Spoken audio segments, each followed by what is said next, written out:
created the show, what were like your key objectives of like why did you want to make this show? Well, there are a lot of, thankfully, a lot of really terrific, queer representation on television, but we weren't really seeing um, things that were kind of built for us that was sort of authentic to our community. And whether I love RuPaul, but it's a competition format, so you're getting that kind of competitive energy. You have other shows where you're doing kind of superficial makeovers, which is sort of like, is how is that really directly Yeah. related to our community? So if we could take those existing ideas and sort of move them forward, at least that was our objective. And while doing so, change perception of what it was like for living in rural queer America. We wanted to highlight the community leaders in these places that are kind of fighting the battles that we've already fought and won years ago on the coasts. Like I said, authenticity was incredibly important. We wanted to kind of stay as close to what it is like to exist in a queer community in these places, but also bring the Hollywood fun of it all, and sort of see these worlds recollide in a really fun way. We wanted to show how important it is for these communities to have a thriving local LGBTQ community, and we wanted to sort of showcase activism as getting off of your phones and screaming at the same group of people to getting out into the real world. So it is getting a little uncomfortable. So that's really how real change happens. We wanted to reunite our community because I think in some ways we kind of operate in silos. As like the lesbians kind of hang out together, the gays hang out together, and we just really wanted to bring everyone together. And I think drag is this kind of ceremonial performance that kind of breaks a lot of those walls. And we wanted to highlight that as a sort of a point of view into the drag community, and create a reality show that's more than just a makeover competition. That it is actually is a makeover, but it's more of an experience that you have, that you are standing in front of your community and actually celebrating what you've probably been afraid to celebrate in this community for so long. And I think it's a huge release. It's therapy. And it's such a joy to be a part of. Cool. And we obviously now know it's a great show. We've seen 2 seasons of it, but at what point, when you started making the pilot, let's say, was there a point where you realized this is actually going to work? Like, conceptually we get it, but there's still going to be fear of how's it going to look when you go into these small towns and engage in the community. So I'm curious if there was that point where you're like, this is really going to work and it's moving and meaningful. Absolutely. Coming from a small town, I mean, I definitely knew, it was uncomfortable. And so there was, it's a group of 60, 65, really diverse crew members to these small communities. And in particular, Gettysburg was our pilot episode. So that was our chance to sort of experiment, and we actually normally we shoot over a period of 10 days. This was, I think, about 2 weeks, maybe 14. So we had a few extra days to try out a few things. A lot of scenes that ended up on the cutting room floor. There were some very emotional points, that I thought, wow, this is incredibly moving. I was like, wow, people are really need our presence here. So that felt really great. So we were, when we saw some of the scenes, for example, in Gettysburg, Erica, who is a mother who was part of kind of a fundamentalist Christian church, and lost her relationship with her daughter, who came out as bisexual, was very emotional. And that moment, I was, really moved by, can we, make positive change in this place? At the same time, we're not pushing anyone to do anything they don't want to do. So it is very much just a snapshot of that experience. So that was starting to feel really good, and it was interesting to have Hunter, whom was struggling a little bit with his relationship with his father, and we weren't sure if his father was going to come to the show, and definitely was like, I don't know if I want to do this kind of thing in the beginning. So we were inching towards that. And then the show, but it was the show. So what I'm getting to is the show itself. It was a million degrees. None of us, besides the Shangela Bob and Eureka, had ever put on a drag show before, including our showrunner. This was very much about them kind of taking the lead. So as they are producers on the show, as they do produce these storylines, and we collaborate, of course, but there is when we're there on the ground, it's all developing kind of in real time. Right. So we want to land these stories that we so thoughtfully sat with in this performance, because I've never really seen drag mean something in a different way other than just having a really good time. So we really wanted these to have a bit of a meaning behind them, not only through the song choice, but through how it tied into the story themselves. And this is storytelling, so it's a little different than anything we've ever seen before, and that was part of the idea, the concept.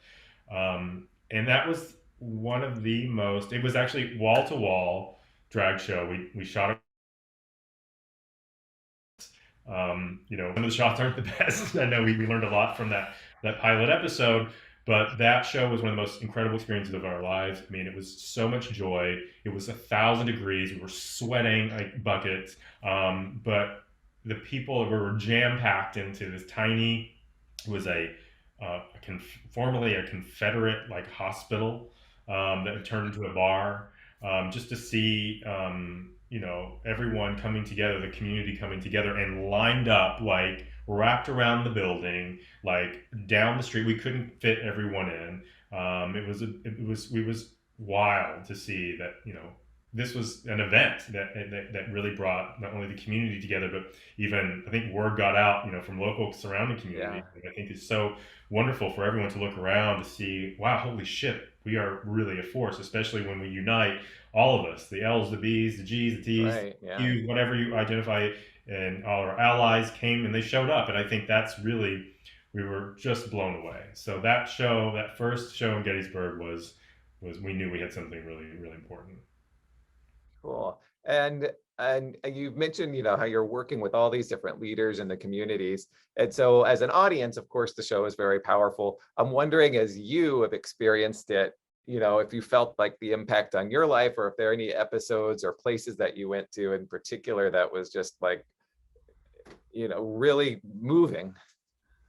I mean, personally, I'm from a small town, and I left because I felt like I had to leave in order to be able to live authentically or live and be myself. And I not run away, but I moved to Chicago. I didn't have a ton of money, and I did my best to sort of make ends meet.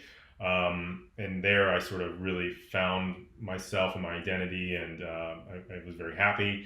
I since has sort of never really felt at home in Chicago, so I moved around to Chicago, Toronto, New York, and then now LA. So trying to find my home,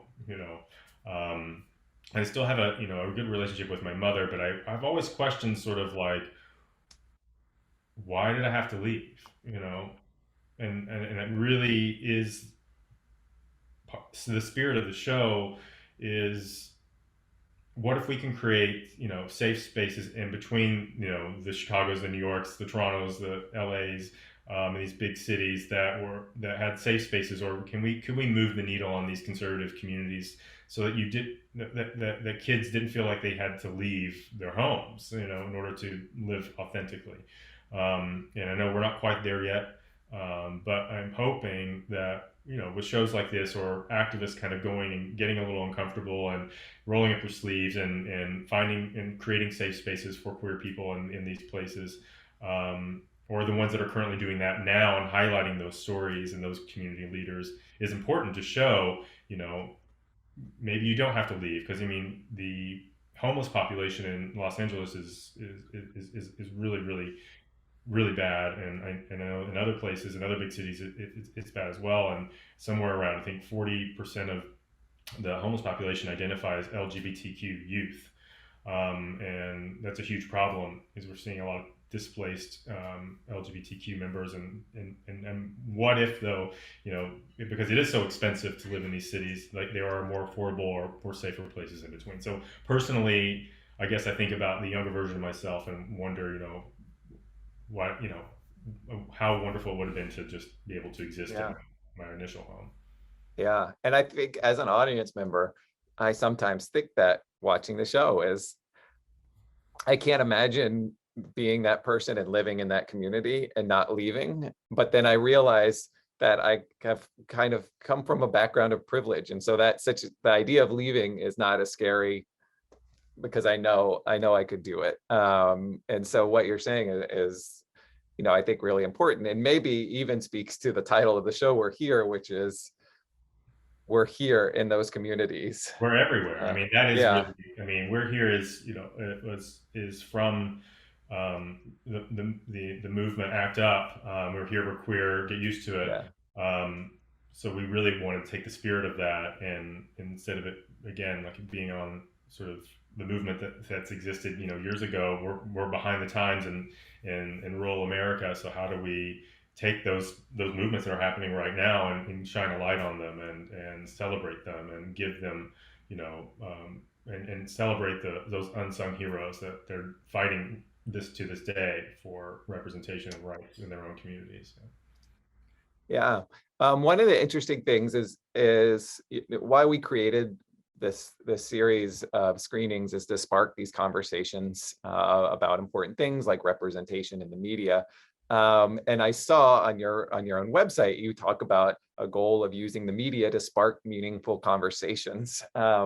And so I was curious if that passion is something that's always been there, or is it developed as you've gotten older? While you worked in advertising, have you always been thinking about how can we use media to do more than just tell stories, but be more intentional with what stories are being told? Yeah, I mean, it's a very good question. I think from the very beginning, at least when I was able to find my voice, I really wanted to. I guess I wanted to follow my heart. I'm a very, if you ask me, my friends, I'm very just authentic and very grounded. I like to, I'm very honest, and I really wanted to make change in the world. I mean, I've had a lot of privilege, with not only just the color of my skin, but being a man, even though as a gay man, we have a certain amount of privilege there. But I've also had a lot of hardship, and I've experienced a lot of challenges growing up. I mean, as me and my mother were victims of domestic violence. I was actually raised by a black man with one of her. Wasn't the domestic violence part of domestic violence, but I sort of understood, the challenges it was, especially growing up in the South and being a person of color, and at firsthand because I got to see it through him. And I understood a lot about that. And I lost a partner after I came out at 17. I lost a partner at the age of 19 to HIV/AIDS. And I think just having certain traumatic events like that have really opened my eyes to how can I make a difference. And I think even from the moment I had my voice in advertising, I tried to do that by creating a campaign that was to educate LGBTQ youth about how to have safer sex, and it ended up so controversial. Ended up on the front page of a national Canadian newspaper. Then from there, I ended up creating a controversial Cheerios commercial that was a first biracial family that for some reason blew up, the internet as we know it. Sort of Yeah, was yeah, the beginning of, what was to come, sadly. But it just goes to show that, we still have a lot of work to do, even in representation, no matter whether it's advertising or even film and television. We were just sort of beginning to see that representation make a difference. And I think that particular commercial was on the forefront of that, which really for us was in making that commercial was never really second guessed. It was just you know there is this is this is America. yeah. Um, and but some people weren't quite ready for it. But the great spirit of that, and I've worked with the students at Parkland to give them and help them elevate their own voices using my own personal uh, talents and advertising and design. And I've also, for example, been going after the FDA for the current, well, the at the time, the current blood ban on from gay men being able to donate blood.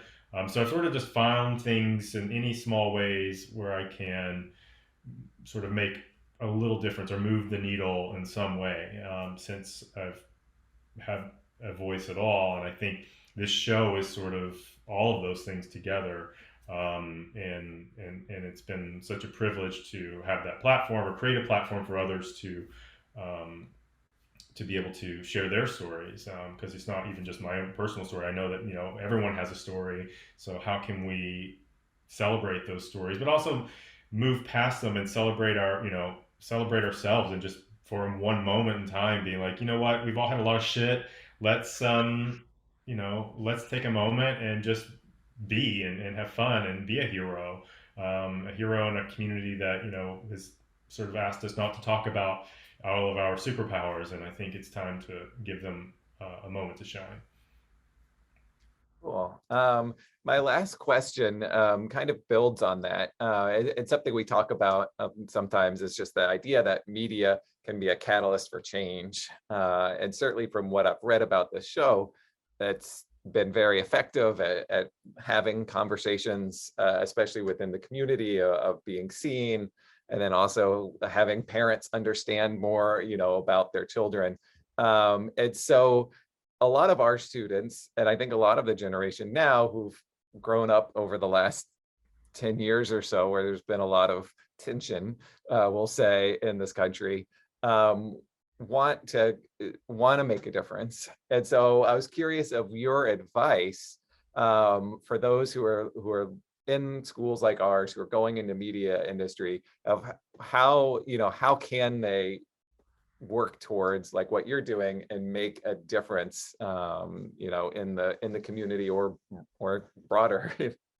I mean, I always just led with my heart. That's sort of, I can't not lead with my heart. I mean, you're going to run up against all kinds of barriers and challenges and people that don't see your heart the same way that you feel it. But I think you just have to continue to, and if you're going to make a change, or even within your own, whatever it is, whatever your world is, whether it's even a small job or a big job, I think just try and put your heart into it, and try to do something that you think, well, how can I actually, not everything is going to be, I've made some things that, maybe probably weren't the best for, for society, especially in advertising. But I think whenever you do get opportunities that you're like, wow, actually, I think that how can we move the needle, even if it doesn't have to be, you don't have to do a 180 like complete, because people are usually aren't ready for that. But just sort of move forward just a little bit, and I think that has always been how I approached a lot my career path, or whether I was even working even in a restaurant to working in advertising or a design company. I think, or photography, whatever it is, I've sort of found that as my sort of creative space, or workspace. I've tried to make change, and it doesn't always have to be literally within your work. It can be within the systems. And I've always come out, like in all my job interviews, every single one, I came out right in the job interview, because I knew that if you can't accept me for who I am, this isn't going to work. So, Right. and then Yeah. when I got into these agencies that are quite, I would say, a lot of toxic masculinity, a lot of homophobia, a lot of just a lot of these systems that have sort of supported this for so long. You have to go in with an open mind, saying, yes, there, even with the entry point of me coming out in the interview, I allowed me to express myself authentically within these systems, or within these work environments. And then I was able to sort of find my path, and for example, even convince those that didn't necessarily understand, where I was coming from, that my voice mattered and that we could make change, for the good, and that could actually make them look good if they gave us the money to make these things happen. And I think it is, that was sort of how I approached things. I didn't go in as a victim. I think we have to be really careful, even though we all have had some trauma in our lives, big and small, to try and don't let that, weigh you down. Overcome that and go in and really knowing that, you're not going to, like I said, change something in completely in a day, but you can start to build towards that. And I think that sort of patience, I guess, is the best response. But I know that, but I just, yeah, like I said, every time I entered any space, I just led with authenticity. Awesome.